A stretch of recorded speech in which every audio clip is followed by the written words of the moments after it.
Hello అక్వామన్, మీరు తాంబేలు కుందేలు కథ వినుంటారు, కానీ కుక్క తాంబేలు కథ విన్నారా? రక్తంతో రాసిన కథ ఇది. మన స్నూఫీ గాడికి ఎందుకో హల్క్ అంటే అస్సలు ఇష్టం ఉండదు. చూడండి, వాడి దగ్గరికి తీసుకెళ్తేనే వాడు ముఖం తిప్పేసుకుంటాడు. ఎందుకో ఏమో అస్సలు హల్క్ ని పట్టించుకోడు, ప్రేమించడు. కానీ హల్క్ గాడికి మాత్రం స్నూఫీ అంటే విపరీతమైన ప్రేమ. చూడండి స్నూఫీ గాడి దగ్గరికి ఎలా వెళ్తున్నాడో పాపం. కానీ స్నూఫీ గాడు మాత్రం హల్క్ గాడిని మూతి పెట్టి నెట్టేస్తున్నాడు. నీ మనసులో తమ్ముడు అనే ఫీలింగ్ ఉంది కాబట్టి కొట్టినావు. నీకు హక్కు ఉంది. ఈసారి హల్క్ గాడిని తీసి స్నూఫీ గాడి మీద పెట్టా.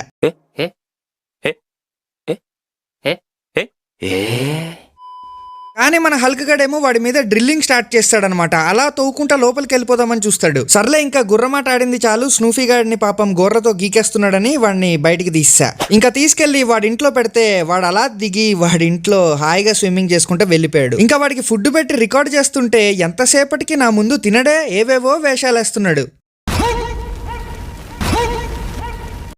ఇదిగోండి, ఇప్పుడు టైం 11 అయింది. వాడికి ఫుడ్ వేసి పక్కకి వెళ్ళిపోయి 11:25కి వచ్చా. వెళ్ళి చూద్దాం రండి మొత్తం తినేసాడో లేదో. అదిగోండి చూసారా, మొత్తం తినేసాడు. కానీ నేను రాగానే అలర్ట్ అయిపోయాడు. ఇలా కెమెరా ముందు తినలేకపోతే వీడు పెళ్లిల్లో ఎలా తింటాడో ఏమో. కానీ మనోడు సైజు మాత్రం భలే పెరుగుతున్నాడు. చూడండి, ముందు చాలా చిన్నగా కాయిన్ సైజులో ఉండేవాడు, ఇప్పుడు మంచి మెక్సికన్ బర్గర్ లాగా తయారయ్యాడు.